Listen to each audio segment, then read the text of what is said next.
सौरभ विदेश में कमाने वाला एक होनहार लड़का है जो कई सालों बाद विदेश से कमाकर अपने घर वापस आया है। घर वापस आने के बाद पहले अपनी माँ से मिलता है। खुश रहो बेटा। और बताओ, तुम्हारी लंबी यात्रा कैसी रही? कोई रास्ते में प्रॉब्लम तो ना हुई? नहीं माँ, मुझे कोई परेशानी नहीं हुई। आपके आशीर्वाद से मेरी यात्रा मंगलमय रही। आप बताओ, आप कैसी हैं? बेटा, भगवान की कृपा से मैं भी ठीक हूँ। काफी दूर से यात्रा करके आए हो बेटा। चलो पहले हाथ मुंह धोकर खाना खा लो, उसके बाद तुम आराम कर लेना। सौरभ अपनी माँ की बात को मानता है, हाथ और पैर को धुलकर खाना खाता है। उसके बाद वो सो जाता है। अगले दिन सुबह होते ही सौरभ अपनी बीवी मुस्कान से मिलने मुस्कान के मायके पहुंच जाता है। मुस्कान उसे अपने मायके में देखकर चौंक जाती है। अरे जी, आप तो मुझे बिना बताए ही मेरे मायके भागे भागे चले आए। और बताइए, आपकी यात्रा कैसी रही? मेरी यात्रा तो बहुत ही अच्छी थी मुस्कान जी। अपनी बताओ, आपने इन बीते सालों में मेरे बिना क्या क्या किया है?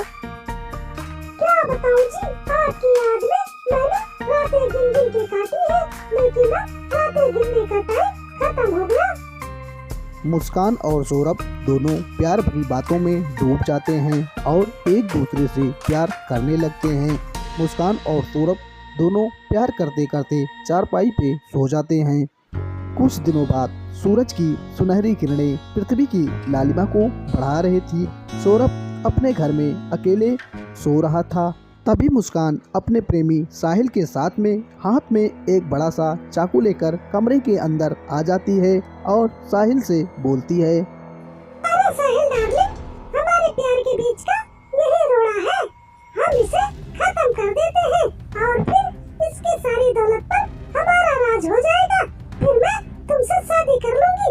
फिर दोनों मिलकर आराम से बैंकॉक में मजा मारेंगे और सारी जिंदगी इसकी दौलत पर अय्यासियां करेंगे।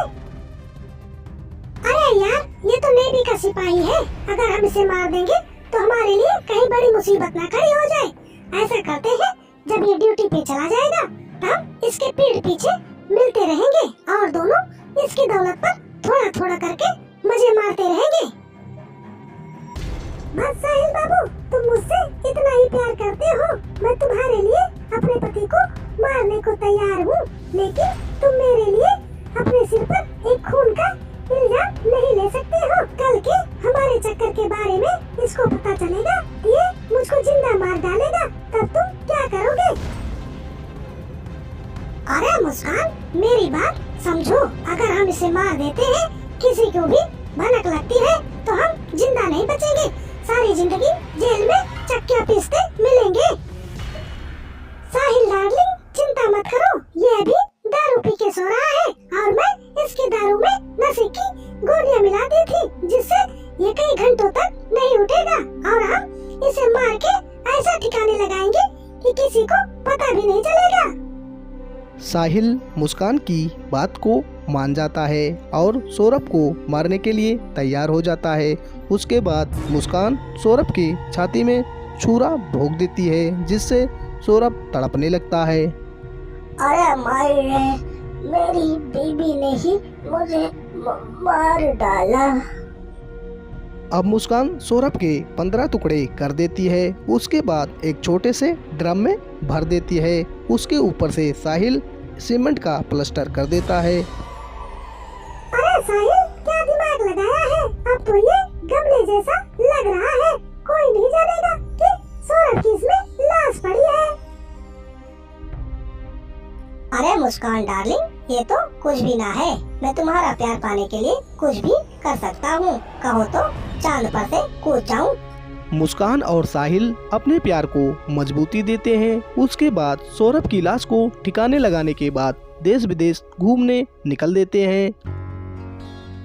कुछ दिनों बाद सौरभ की माँ अपनी बहू मुस्कान और सौरभ से मिलने के लिए सौरभ के घर आई हुई थी। अरे, आज बहुत दिनों के बाद मैं अपने बहू और बेटे के घर आई हूँ, लेकिन पता नहीं मेरा बेटा घर में ताला लगाकर कहाँ चला गया है। और ये नीला ड्रम घर के बाहर ही छोड़ गए हैं। अगर कोई चोर उचक्का आया तो ये नीला ड्रम उठा ले जाएगा। पता नहीं मेरे बच्चे कब से इतने लापरवाह हो गए हैं, उन्हें अपने सामान की भी फिक्र नहीं रहती है। सौरभ की माँ नीले ड्रम के पीछे परेशान रहती है। नीले ड्रम को अपने साथ अपने घर ले जाना चाहती है, लेकिन उसमें सीमेंट होने के कारण उसे अपने साथ नहीं ले जा पाती है और नीले ड्रम को वहीं पर छोड़ जाती है। उधर साहिल और मुस्कान सौरभ के पैसे के ऊपर शहर में अय्याशियाँ कर रहे थे। एक दिन जब साहिल और मुस्कान एक होटल में अय्याशी कर रहे थे। अरे नाच मेरी बुलबुल तुझे पैसा मिलेगा, अरे नाच मेरी बुलबुल तुझे पैसा मिलेगा। अरे मुस्कान डार्लिंग, तुम्हारे कदम क्यों रुक गए? अभी मेरी अय्याशी पूरी नहीं हुई है। चलो मेरे साथ में नाचो, मैं गा रहा हूँ गाना, चलो मेरे साथ में नाचो। अरे साहिल डार्लिंग, मेरे पैर नाचते नाचते थक गए हैं, अब मैं नहीं नाच पाऊंगी। चलो अब एंजॉय कल करते हैं, अब चलकर हम सो जाते हैं। साहिल मुस्कान का डांस अभी और देखना चाहता है, इसीलिए मुस्कान से वो डांस करने के लिए जिद करने लगता है। देखो मुस्कान, अभी मुझे तुम्हारा डांस और भी देखना है। अगर तुम नहीं नाचोगी तो तुम्हारा हाल तुम्हारे पति के जैसा करूँगा, फिर तुमको इस दुनिया को छोड़कर अपने पति के पास जाना पड़ेगा। मुस्कान साहिल की बात सुनकर डर जाती है और फिर साहिल के कहे अनुसार डांस करने लगती है। नाच मेरी बुलबुल तुझे पैसा मिलेगा, नाच मेरी बुलबुल तुझे पैसा मिलेगा। कुछ दिनों बाद जब मुस्कान को अपनी गलती पर पछतावा होता है तो अपने मम्मी के घर आकर अपनी मम्मी से अपनी सारी कहानी को बताती है। मम्मी, मैंने अपने जीवन में बहुत बड़ी गलती की है। मेरी गलती की सजा क्या होगी मुझे भी न पता। अरे बेटी, क्या हुआ जो तुम इतनी परेशान हो? तुम तो अपने प्यार के साथ में शादी की थी, तब तुम्हें अपने जीवन में कौन सी परेशानी दिखाई दे रही है जो तुम अपने आप को दोषी ठहरा रही हो? मम्मी, मुझसे बहुत बड़ी गलती हुई है जिसके लिए भगवान मुझे कभी नहीं क्षमा करेगा। मम्मी, मुझसे बहुत बड़ी गलती हुई है। अब मुस्कान अपनी मम्मी से अपने साथ में घटित ड्रामा वाली घटना को विस्तार पूर्वक अपनी माँ को सुनाती है, जिससे सुनकर उसकी माँ अपनी बेटी मुस्कान से बोलती है।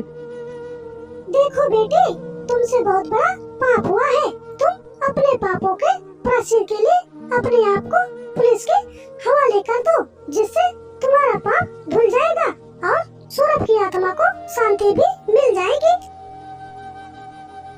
मुस्कान अपने माँ के कहे अनुसार अपने आप को पुलिस के हवाले कर देती है और फिर सौरभ की आत्मा को शांति मिल जाती है।